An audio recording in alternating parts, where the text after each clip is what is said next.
All right, welcome everybody. Welcome to the HAVAN Career Expo live panel discussions hosted by the Women's Council with support from CHBA BC, presenting sponsor Fortis BC, and gold sponsor Century Group with silver sponsors Alabaster Homes and BC Housing. Thank you so much for joining us tonight.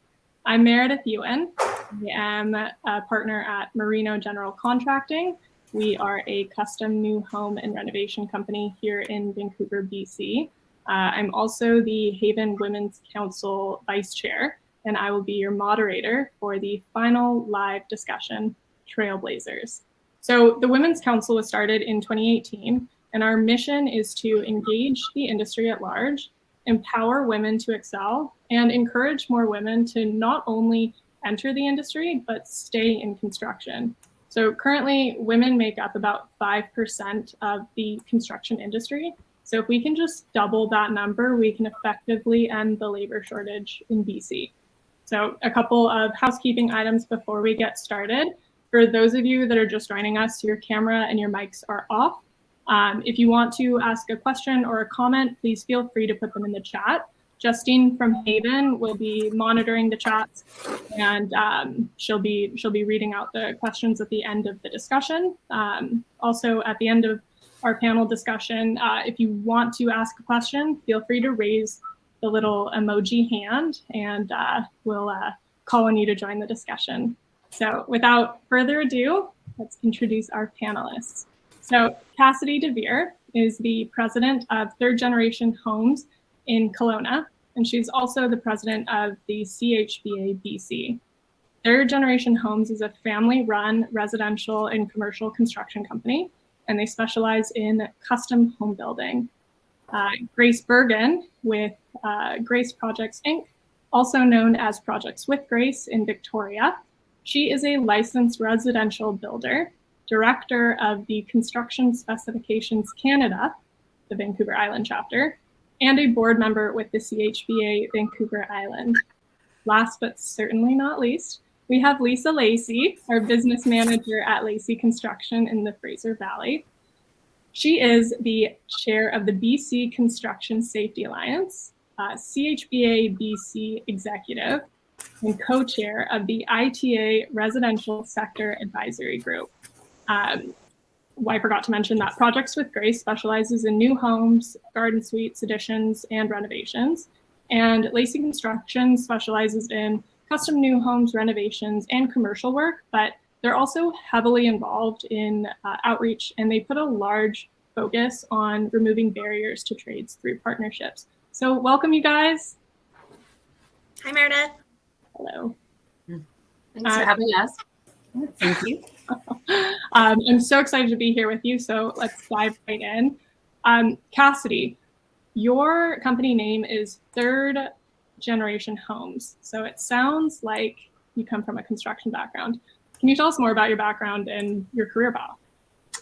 Yeah, my grandparents were builders. My parents were builders. I grew up hanging around construction sites as a kid. I took very much of an interest in it. I would rather be with my dad at work than, helping my mom out in the kitchen.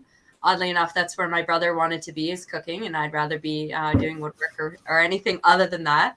And so, yeah, I kind of grew up through that. My dad and mom also owned a Windsor plywood, so I hung out at a lumber store for a lot of my childhood as well. So it just was something that was kind of always ingrained in me. And then when I met my husband, he was a framer, and his parents and grandparents were also builders. And so when we started our company, we were in our 20s and we were very young, and we were like, okay, let's name it, not something that's, our last name, in case we want to sell it later on. We don't really know. And then we also wanted a name that would make us sound older than we were, and was also true to kind of our story of how we arrived in the industry. So that's kind of where the name came from.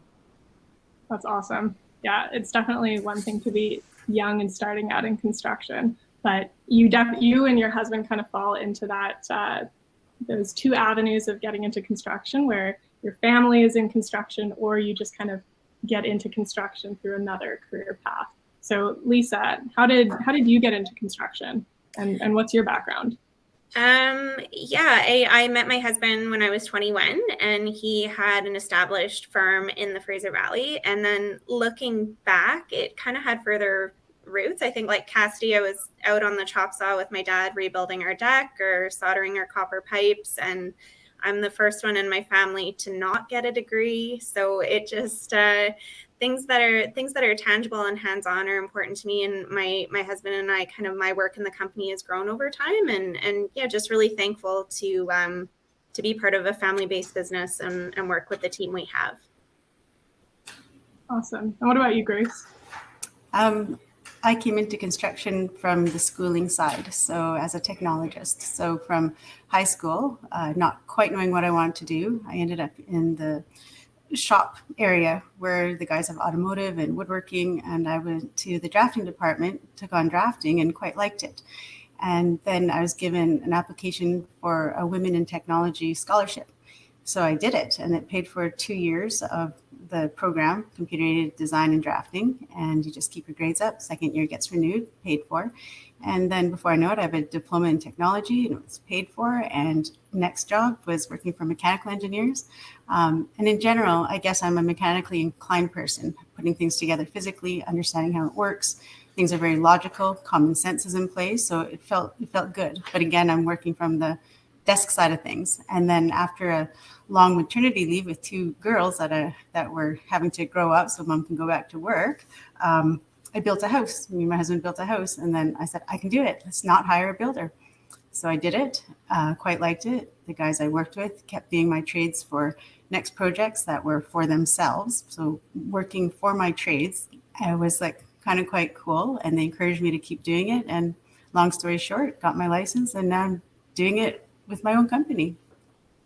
That's awesome. So it sounds like you really love the building technology side of things, and you kind of dig into the technical. Like, what are you especially passionate about in construction? Right now, the focus, people hear about step code and having to keep your license. So for builders, you have to maintain licenses with a new condition that proves step code, whether you do it through 8 courses or have houses that have had the reports done on them that you've made the targets, you've met the targets, and you now officially have a step code house. So I already got my step code houses. I'm good to go. So I'm like, bring it on. And understanding the building science side of wall assemblies, roof assemblies, like everything's affected. So you do a house as a whole.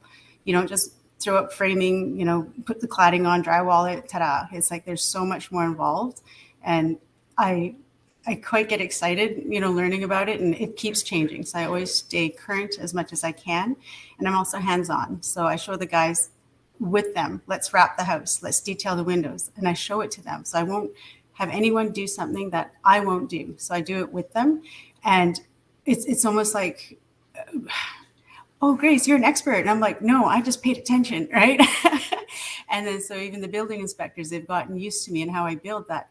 I just feel like I'm in a niche where this is where I belong. And it's like building better for the right reasons. It all makes sense. No one's just putting red tape on us and making us jump through hoops. It's not. It's like we need to do this. And I'm all over that. That's so interesting. One of the things I really liked that you said was that you show the guys that you do it as well. Like you'll do whatever has to get done, and the guys on site see that. Cassidy and Lisa, do you guys, what are you guys passionate about? Do you share that same drive of just it has to get done, so you do whatever it takes? I think every business owner does. I mean, yeah, you can show up at site enough times and tell people do something, and you're like, why is this not cleaned up? And then the boss gets out with a broom and starts sweeping, and then everyone's like, oh shoot, I'm going to be in trouble now if the boss is sweeping. But I mean, at the end of the day, it's got to get done. So you do it, and then you get mad at people for not doing their job, and then you move on.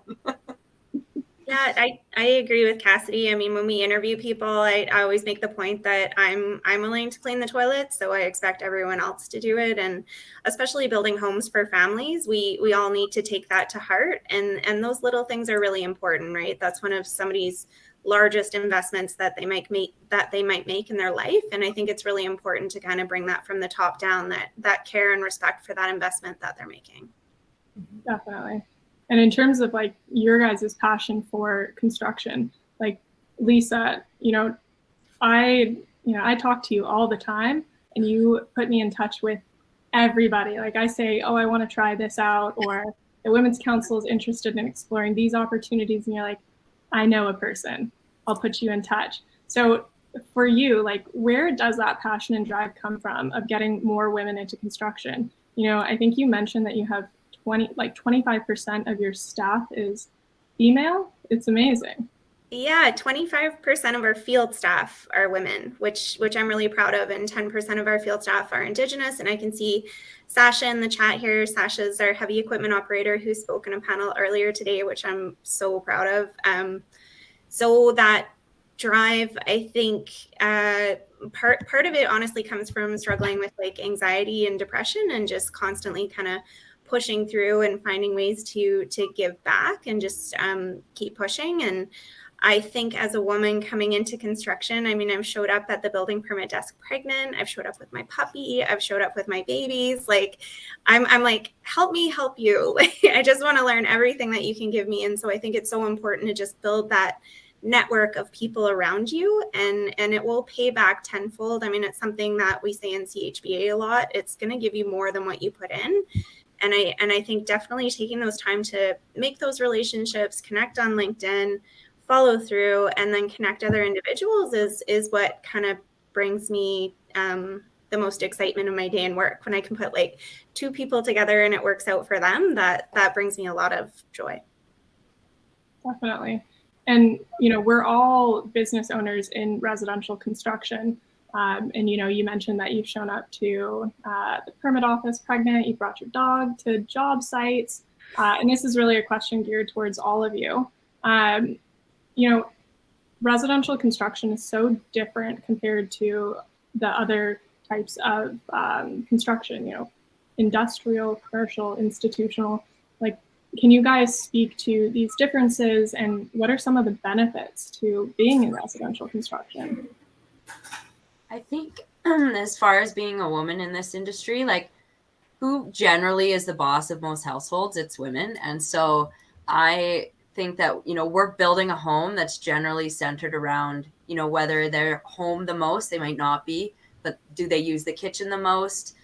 They definitely probably make the most decisions on what their household is going to look like. And so I get so much passion about working, with other women to be like, hey, well, like, why do we have a bunch of men designing homes and building homes that women are using more? And especially if they're home more. And so I find that part really exciting about residential construction, is that I think the women's input is so important in it. And I can tell in every sales meeting I'm in, it's the woman definitely has more to say and more pull than the man does. Yes, and I've built for a pair of two women, and that's even more exciting. And they both have very strong opinions, and it was so much fun. Like, literally my favorite build. We've been there. Yeah, it is a fun build. We built for a couple, and it was a lot of fun for sure. And it like a couple of women together, and it was really fun, like hearing both their opinions and stuff. For me, I think residential construction, as it ties into trades, is a safer environment for workers than industrial, commercial, and institutional. And because we are in somebody's home, so we are interacting with their kids, their dog, their family. And if somebody is not nice, they're not going to stay on our team, because we're interacting with families every day. And what we say is we're families building for other families. So I do really think residential is a great opportunity for women, or for anyone interested in the trades, to get involved, because we're out there dealing with families every day. It's something different every day. Renovations are really interested. And inherently, I think it's a nicer and safer place to work. Mm-hmm. I think for myself, to be part of somebody's, like, this is their home. They're going to live in there. I don't know how long for, but they're going to live in there. They're going to enjoy it. And I had a part in that. So I quite like that. And for some of them, this is the home that they're going to build, and it's the one. And for me, I'm running around building multiples, but it's like, I can help you, right? And so it's like, I can do this for you. I want to do this for you. And yes, what Lisa's saying, it also feels safe. Like I have no concerns when I'm on site. My safety is fine. My trades are my trades. They know me. I don't have issues that way.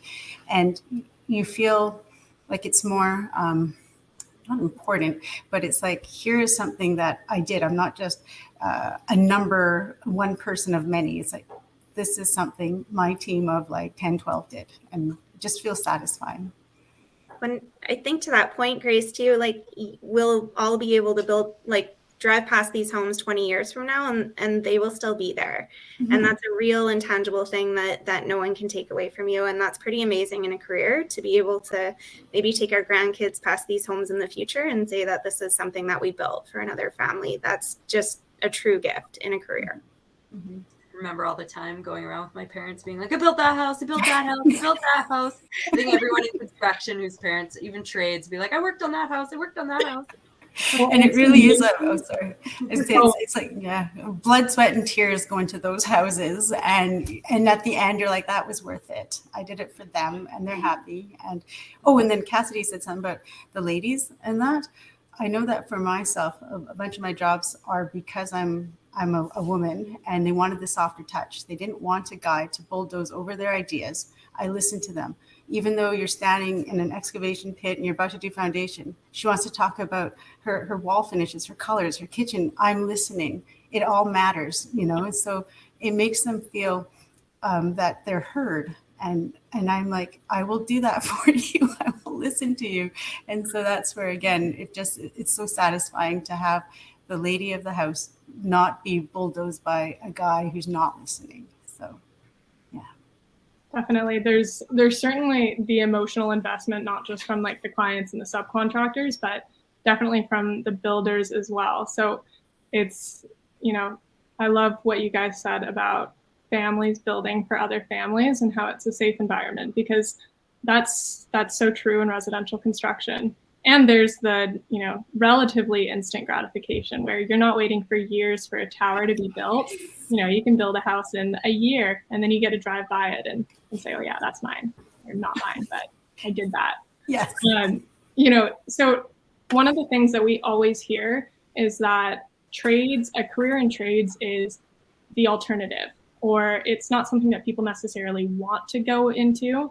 And one of my favorite things to say about a career in construction is that it should be a target and it should be a goal. It shouldn't be a backup. So for all of you, what made you choose your career in construction? Like what drew you in? But more importantly, what made you stay? Lisa, we'll start with you. To be honest, I fell into it meeting my husband. It wasn't really optional. Why I stay is I love the opportunity to meet people and to just form those connections and networks around me and really build communities. So some of the moments where I've been the most proud of our career are even like attending funerals for our clients or attending weddings of our staff members or going to baby showers. Like we are not just building homes, we're building community around us, and it's just a true gift. Like a lot of the clients that we've had, we call them friends and we hang out with them, and it's just a real gift to work in a community like that and build those long-term friendships and relationships with our team and our clients. Cassidy, have you felt the same way? Well, how I got into it, or like the connections?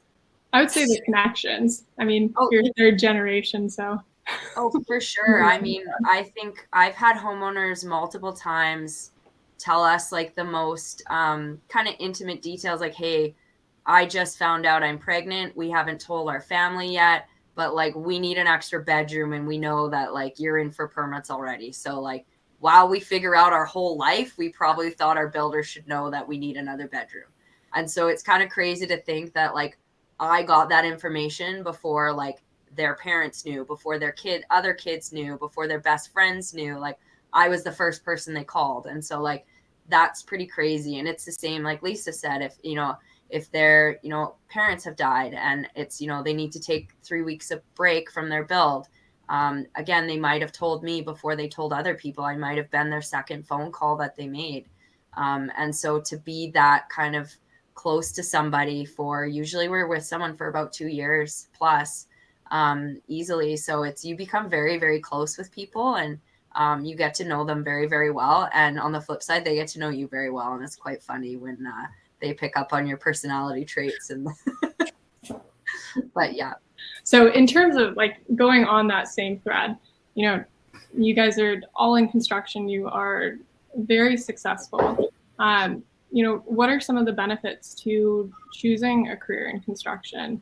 Maybe you guys can tell us a little bit more about advancements in building science, or the different career pathways that are available in construction. Well, I'm going to just rip the Band-Aid off and say it's financially a great option. It's a great industry to make money in. I know electricians that make $100,000 a year in our area. You could go to school to be a teacher, and it'll take you, I don't know, 6 years in school. Then you're going to have to take your master's, and then you're going to have to work for X number of years before you get there. Where if you become an electrician, you have your 6 weeks a year that you are in school. The rest of the time you're working. And then, if you can work your way up and end up managing a crew or a larger team, then there you go. And so I think financially, the trades and any construction industry job is great, because I think we're seeing a shift in, we used to be, you had to go to university. It used to be you had to get a degree. I'm the opposite of Lisa. No one in my family has a degree. I finally got a certificate for a project management from UBC as the first person in my family to get anything. So, but I think it's financially, it's a great field that a lot of people don't realize how many opportunities there are. And a lot of people think like, oh, well, how can I make any money like carrying lumber around all day? But our industry is so much more than, only that job. There's so many other jobs and so many different avenues you can go down. And even for someone like in accounting or as a lawyer to get into construction law, or, deal with accounting in a construction sense, there's just so many opportunities. Yeah, Cassidy, one of the things that I really like about construction, and I think it's like not very common in other industries, but there's always the ability to make more money in construction. It's definitely a huge draw. Grace, while we wait for Lisa to come back online, what would you say are some of the big benefits that you've noticed? And maybe you can talk more about like the advancements in building science, or you've had a couple of different roles in construction, the different routes that are available. It's just so many choices out there. You just find the fit for you, and then it becomes your what makes you special, and then you become kind of the expert in that field, and people will come to you for information, and it kind of feels really good. And when you talk about the money part, you have a bit of a spread. So here's a house at X dollars a square foot, and here's another one, X dollars a square foot. And then when you get more and more into different builds, you kind of know in the beginning where it's going to land. And then from there, when you do the build, and at the end of it, you're like, I was able to meet the margins, plus the profit was still there, and it's a tidy little sum, and you've already agreed to it up ahead. So you're not like marking things up in order to get money at the end. You've already kind of arranged that, so you know what's coming. And it's almost like challenge accepted. I'm going to do the build on time, on budget. Like you hear that a lot, but when you do, it feels so good, and you still made a bit of a profit. So, and you dictated that. So being part of it, you're not just sitting there waiting for someone to tell you this is what you're going to get, but you're part of getting what you know you're worth and what is on the table for you. So it's just kind of nice that you're an active part in that, it's just kind of hard to explain, but hopefully you know what I'm trying to get at with that one. But yeah. Okay. Lisa, are you back? I think so. Sorry. I think, the clearest example for me of why to get into trades is our Red Seal carpenter, Rachel, makes more than her husband, Alex, and she has no university debt. He's a full-time teacher. and she makes more than him with no university debt. The majority of employers will pay for your schooling. They're being funded very well by Canadian Apprenticeship Forum grants. They're being funded by Jobs Training BC. Your schooling should be paid for. You should be working for, quite frankly, women are in demand right now. For every first year apprentice I hire right now who is a woman, I will receive $10,000. If they're a woman or from an equity deserving group, if I hire a man, I get $5,000. So there's a lot of demand out there right now. And like Cassidy said, we do need to fill that gap. And I think women are a great option for that. I think a good point here too is like Grace said along those lines, you can go into instructing, you can go into ITA, you can become a teacher, you can become a trades instructor. The trades instructor in my area are the reason that kids are entering trades, and that's a really important pathway. So it doesn't mean you're swinging a hammer all day every day. When I talk to young people in high school, this is your quickest way to own your own business. So, join an association because it's going to be hard and it's going to be gritty, and you're going to want to talk to people around you and get advice from good people around you. But you can be an owner, you can be on the tools, you can be a teacher. It's just endless. You're not going to go do the same thing every day, and it's up to you. It really is self-determined. Along what Grace was saying, it is up to you. You can choose your own path, and it starts with trades. Mm-hmm.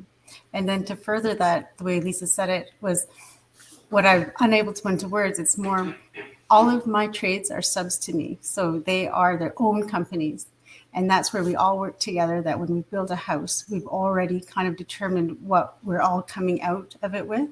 And it just feels good that you know what you're getting into, you know what you're going to make doing it. And it's nice. And the flexibility.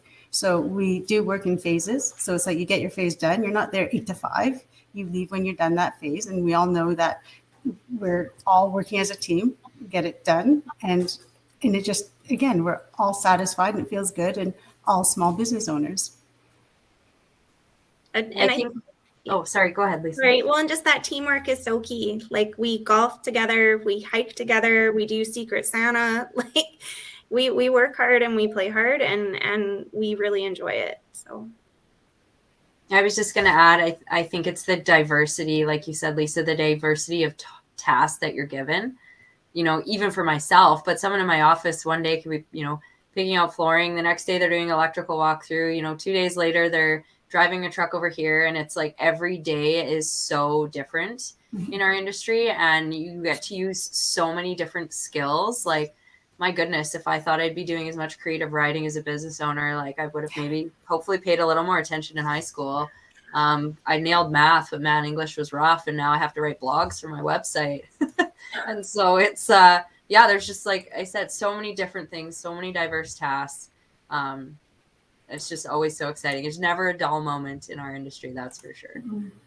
Definitely. One of the things that you guys keep coming back to is like this community and this discussion about your community.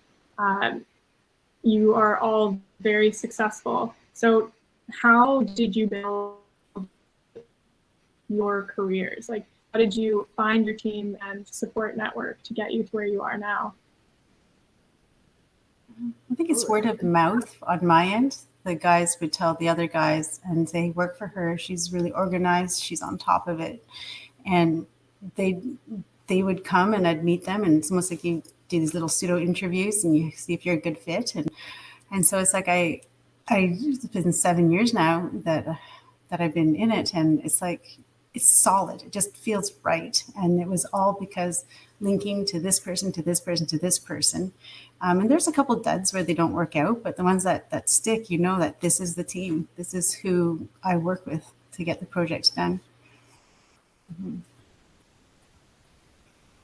I would say that for me, it was one of the biggest mistakes and lessons that I learned starting out in the business was I took too long to hire additional office staff. We had a full framing crew. We had multiple projects on the go, and didn't really understand the infrastructure that the business needed. And so once I kind of figured that out, our office like tripled in size. It was like, oh, actually, I don't need more carpenters. I actually need more people in the office organizing us more. But it takes time, and it also takes a willingness to train people, but also finding people that just are eager and want to learn, and just really want to work hard and take pride in their work. One of my top project managers, she came to me from the spa. She was a spa receptionist. She has a business degree, and she just finished her interior decorating course and thought that she should probably figure out if she wanted to make the shift into our industry. She hung out in my office for free every Friday for one summer. And then I was like, she's phenomenal. Great customer service from the spa. Obviously, I had to tone her down for construction. But eventually somebody left to go pursue another career. And I was like, well, do you want their job? I'm like, you already know how to do a bunch of it. And she started as, just kind of an office admin assistant, and slowly worked her way up, and is now honestly one of the most valuable people in our business 6 years later. So it's pretty cool. You hired for attitude. Absolutely. Yeah. It's the knowledge that people have is you can teach it, but you can't teach work ethic. You can't teach, competitiveness. You can't teach a whole lot of things. So I always want to hire for personality first and skills second.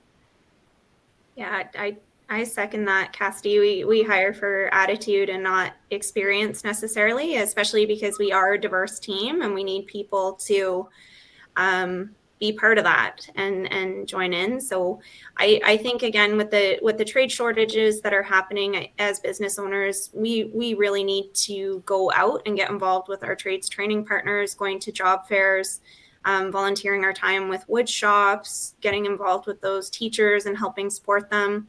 And then that pays a lot of dividends. Like we get a lot of applications from younger kids or people who may have heard us at speaking events or things like that. And again, I think that's where the benefit of getting involved in industry, joining CHBA or other groups like that, HAVAN, it's really important because it raises your visibility and it gives you opportunities to get in front of groups like ITA, like your trades training partners, and really establish your profile in your community.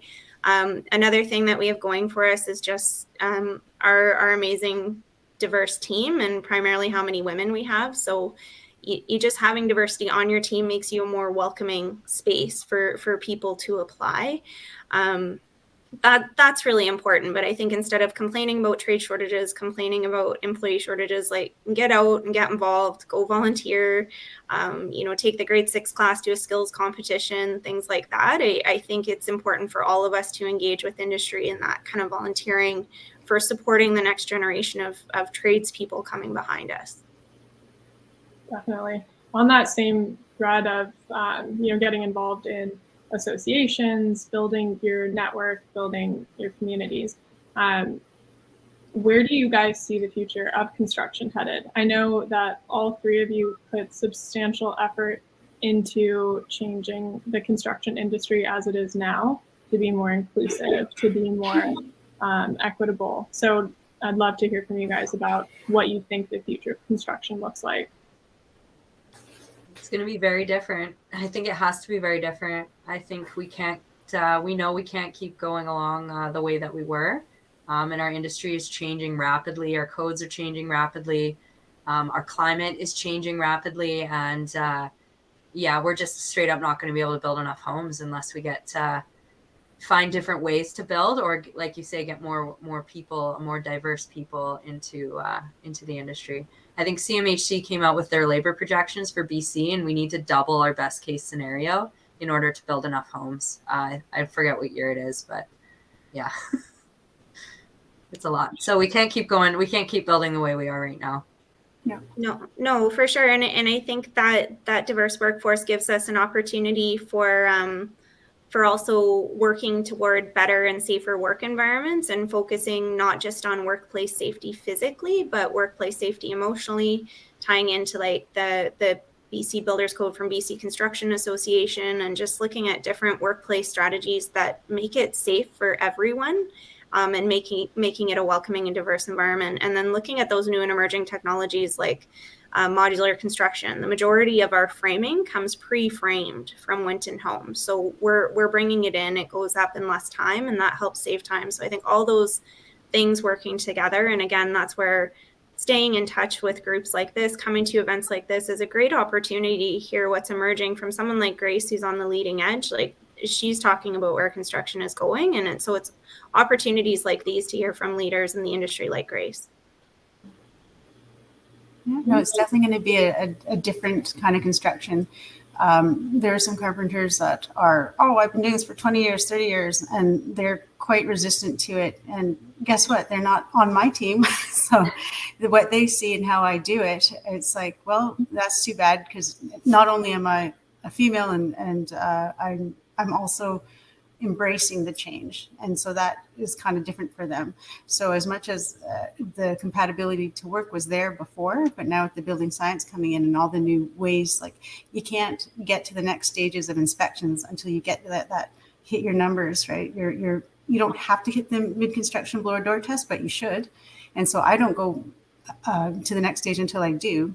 I always get on the first go. But anyway, some guys don't hit it and they go, it'll come through at drywall stage. And it's like, don't do that, right? So all these new things, they just grumble and grumble and grumble. It's like, you can grumble all you want, but this is what it's going to be. You got to prove that the build is good. Catch it when you can catch it, before drywall's up, before cladding's up. Just do it right.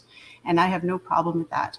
I think I saw a question come across there, Meredith, around ICI versus residential, around what's the outlook. And I think the outlook for residential is strong along the lines of this conversation because of the need for so many renovations. It's the existing housing stock upgrades that will make a large difference in fighting climate change. So I think things around deep energy retrofits like Grace works on, things like that, those are the emerging issues. And this isn't a fallback career.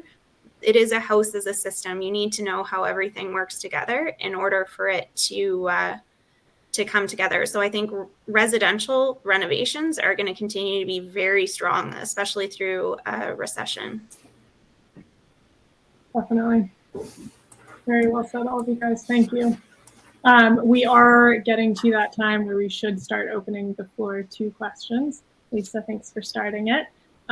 Justine, can you read us off a couple of questions? Yes, for sure. So the first question is for Grace. You mentioned you work with trades who are all business owners. Can you talk to the major trades required to build a home? Sure. Yeah. From beginning to end, the major ones are the excavating company. So the excavating company partners with a trucking company. So there's the foundation excavation done. And then next rolls in the foundation guys. So the ones that do the concrete work. So I need them. Without those guys, you have no house. And actually, those guys are really hard to find. You can find framers, but to have framers that also do concrete, to do formwork, it's not so easy. So those guys are so key. And so once you got that foundation in, then you have to have the services. And so then that brings me to my plumber, my electrician, my HVAC guy. So anything that's below grade, you get that in there. And then the next is framing. So carpenters are huge, huge, huge. And I would love to have female carpenters, and I know they're out there, but I don't have any of them yet. And then you get into the insulators, then drywall. Those guys are also in demand. And then the siding ones are hard to find as well. Roofing, depending on what it is. I have metal guys, and then I have asphalt shingle guys. So broad strokes, there's building a house. The finishes I actually find are quite easy to get done. It's everything behind the walls. So that's what I find the biggest challenge, is getting those trades that do the foundation up, the behind the walls. They're the hardest ones. Everybody else on the finishing, no problem. Cabinets, flooring, I guess for homeowners, the pretty stuff is the easy stuff for me. Great, thank you. Next question. How do you find a good builder or company to work for in the industry? Oh, for me, I think kind of similar to what Cassidy was saying about how long we work with our clients. If you don't feel comfortable with that person day one, don't keep going. That's a no-brainer. I always say, if if you wouldn't want to go for a beer with them on Friday, probably don't go further, because you can spend really long days being there.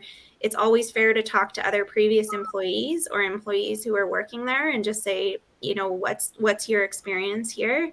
I think that's totally fair. And it is becoming like, workers are in high demand. So you are an in-demand person.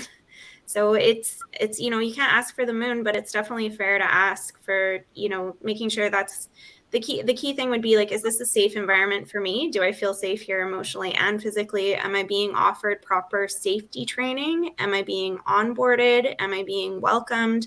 And I think you'll know right away if it's not a good fit for you.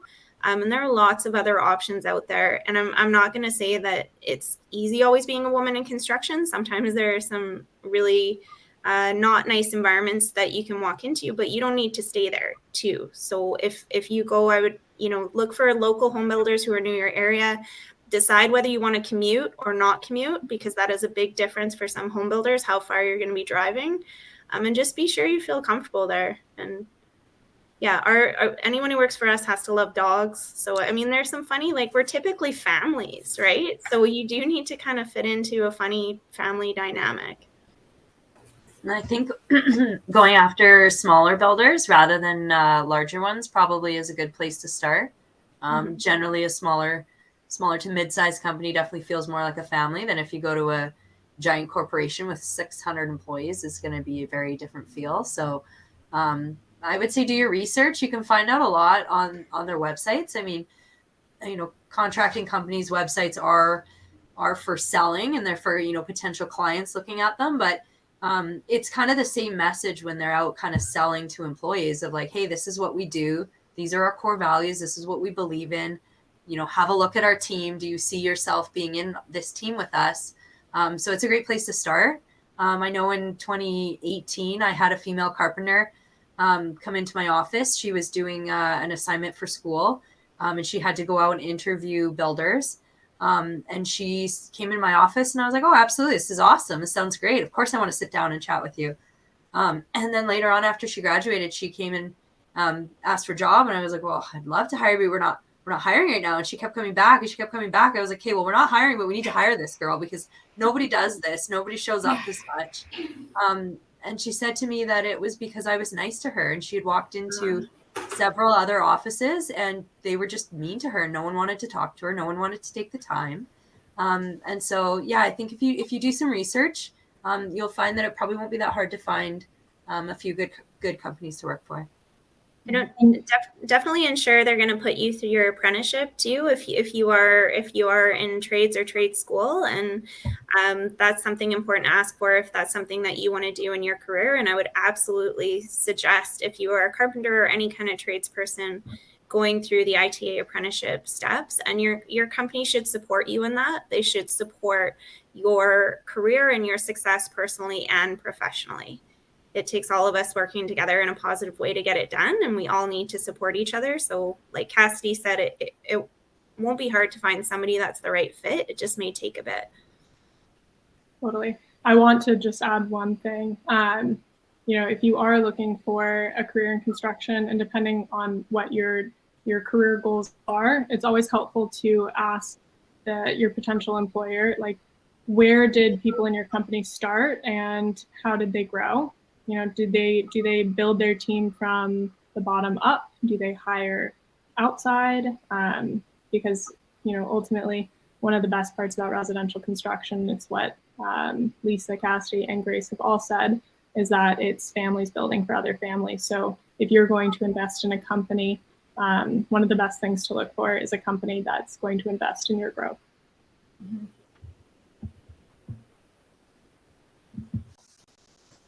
Great. Thank you, ladies. Next question. The four of you are based in Vancouver, Nanaimo, Kelowna, and the Fraser Valley. Can you each speak to your respective markets and women working in the trades in your areas? Are you seeing a trend of more women? I would say in Kelowna, there's a ton of female builders, actually. I think it's a bit of an anomaly, but on our local CHBA board, there's half the builders are women, half the builders are men, which is something that I was pretty proud of in my kind of final term as president locally. But there's actually a lot of females in Kelowna. There's a lot of female entrepreneurs in Kelowna. Not as many carpenters. They're kind of coming around, but I have not had in the last, like, I would say 4 years, I've not had any trouble finding other females in the industry. I think that's very different from 10 years ago. But it's definitely becoming far more normal now. I guess Victoria, that's where I'm based, still not so many females. And I'm on the board with CHBA Vancouver Island, and I'm the only female builder that I personally have met. I know there's others out there, but when I talk to the trades guys, I'm still the only female builder they've been working for. And there's a couple out there, but they're not on site. So it's hard for me to say there's more women, because not really, not Victoria anyways, or I just haven't expanded further enough to find the other ones. But I know licensed residential builders is still very male dominated here, and the trades still very male dominated. I see the odd female come on site, and I get excited, but still not so many.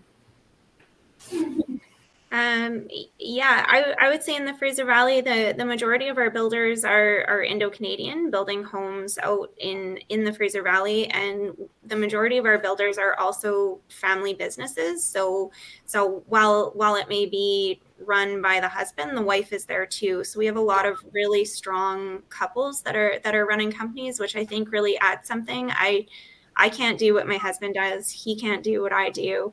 And together we can do something more than what each of us could have done on our own. So I really value that. And that's something that I love too as CHBA, is connecting with other couples where you can complain about, like, at the end of the night, are you still talking about work at 8, or are you watching Yellowstone, or what are you doing, right? Like, how are you guys making all of this work? And I don't see a lot of women owners, but I also think, again, like, we can all form those networks around us. It's exciting to we did like a bowling night the other night, and we had a ton of women out there, and sometimes you do need to take that stretch and make that around you, and bowling's fun and inexpensive, and CHBA is my community for that, like hanging out with Cassidy and just having amazing people around that inspire you and lift you up and can also commiserate with you is nice.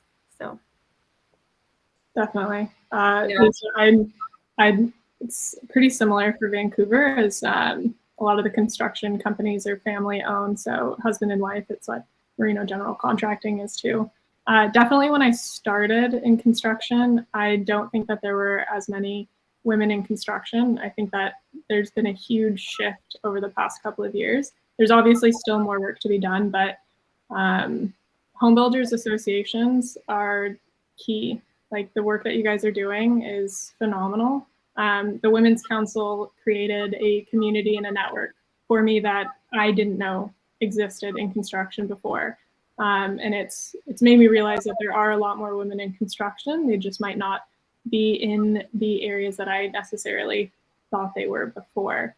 But one thing I will say about construction, and it's great that we have this career expo going on, is the learning curve in construction can be really steep.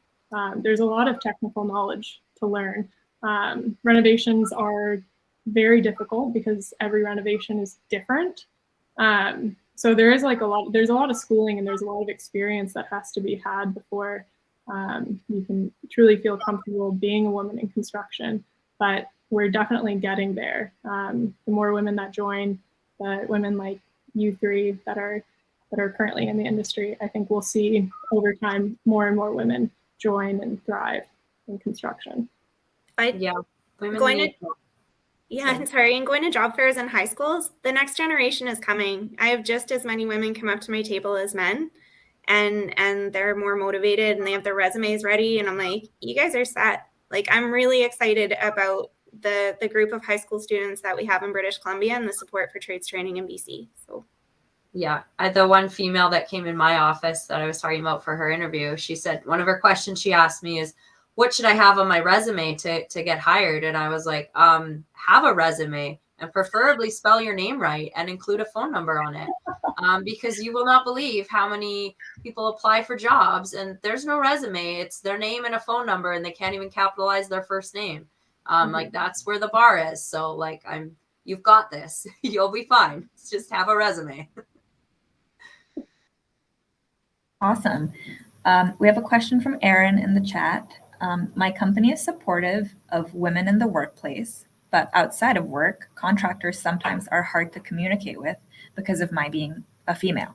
Do you find that this is a difficulty in the industry, and how do you respond to these situations? I just think men in general have a tough time properly communicating, and I don't think it's the fact that you're a woman. I think it's the fact that men generally are not great communicators. So it's definitely not your fault. They just don't know how to handle it. Yeah, I think, yeah, it's not, if somebody's an asshole, they're just an asshole. And it's, again, not because you're a woman. The thing that helps us in our company, because we recently had an interaction where one of our carpenters heard a comment where he's like, I don't think you should be a carpenter because you're a woman.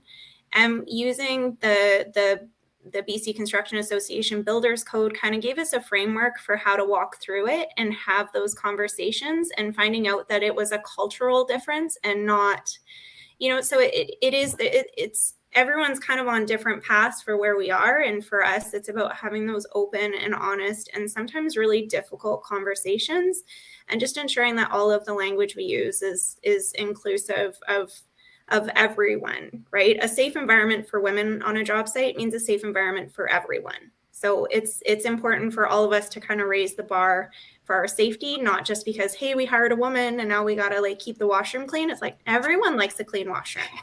So just,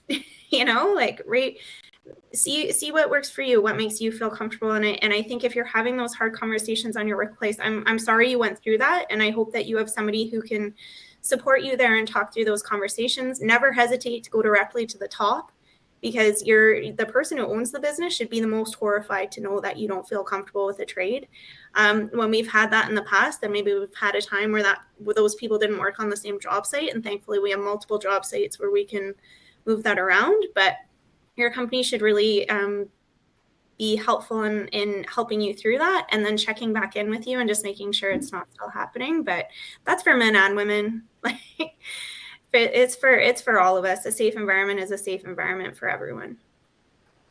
Yeah, and I know I've had female staff say to me, like, I'm having frustrations with this trade, and I've had to just call them and be like, hey, why aren't you getting back to them? They're like, oh, am I not getting back to them? I'm like, no, she's pretty frustrated that she keeps emailing you and you're not responding. And he's like, oh, yeah, I suck at emails. Maybe if she calls me, I'll answer. I'm like, oh, okay. So like, that's what the answer is that you just can't even run your business properly and handle an email. I'll let her know that she can just phone you and tell you to check your emails. And, I have to get involved, and then voice that I find that extremely frustrating. And then it seemed to get a lot better after that. So sometimes they just need to be kind of shaken and like, no, this is hello. Okay, we're down to our last question here. With a recession looming, do you think the residential construction industry will provide a safe career path? Oh, the looming recession talk. I don't know. I don't really buy it. I think I'm also in a unique area. Calgary's booming. Calgary's super busy. We also get a lot of business out of Calgary. At the end of the day, Canada's short a ton of homes. And so I know developers are shifting from maybe pre-sales to rental only. I've seen that a lot in the last 6-8 months. I think there will be some struggles with interest rates, but at the end of the day, we don't have enough homes. So if we stop building, problems are only going to get worse. So I think there is a lot of work in the industry ahead. And I know there's also a lot of infrastructure projects coming up with the government, which steals our employees as well. So I think I look at the labor projections and I'm just like, oh my goodness, there's so much work to be done. There's a lot of work. And I know that during COVID at the beginning, when we thought, oh, it's going to get shut down, people aren't going to do stuff, I have never been busier. So with everything coming, and again, Kathy said interest rates and all that, people are still building. New work keeps coming. It's not stopping. And initiatives from the government to do the deep energy retrofits for homes, it's happening. Because, yeah, we're building the step code homes and we're getting the energy numbers low for when people move in and live in them.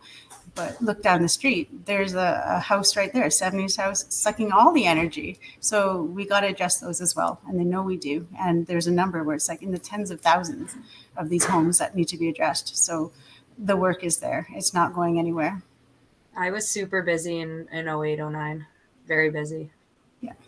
Yeah, I find people, depending on what end of the market you're in, people with money generally spend it during recessions. And, you know, regardless of where interest rates are, all of a sudden they have a lot more free time. You know, prices aren't escalating as quickly as they were a year ago. So for people that the mortgages don't apply to, I still have a mortgage, but not everybody does. And most people that I build for don't have mortgages. So lucky them. But so, yeah.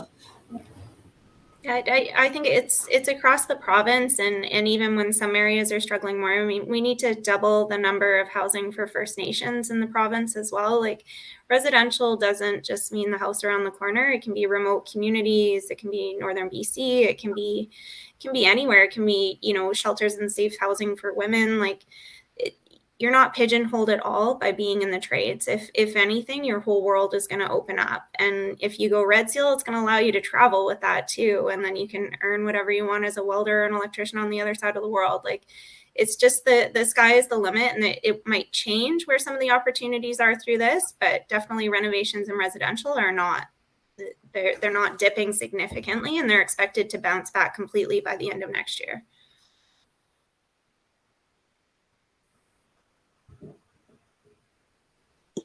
Okay, that was our last question. Sorry, I just wanted to say that. All right, well, it has been such an inspirational conversation today. As a woman that is working in construction, I'm so honored to have shared this panel with you guys, these powerhouses of women in construction. Residential construction has endless opportunities for anybody that's looking to build a successful career. I hope that our conversations today spurred some interest for people that may not have been previously considering a career in construction. I encourage all of you to access more information about apprenticeships, Red Seal, technical schools and university programs, and grants that are available. You can find them in the information booth in the Career Expo, or you can find them on HAVAN's Let's Build a Career page at havan.ca. And Cassidy, Grace, and Lisa, thank you so much for joining us today. You sharing your pathways, your personal insight into the building industry and where you see the future. I'm truly grateful for all the work that you guys are doing with the CHBAs, and I look forward to all of the rest of the initiatives that are coming up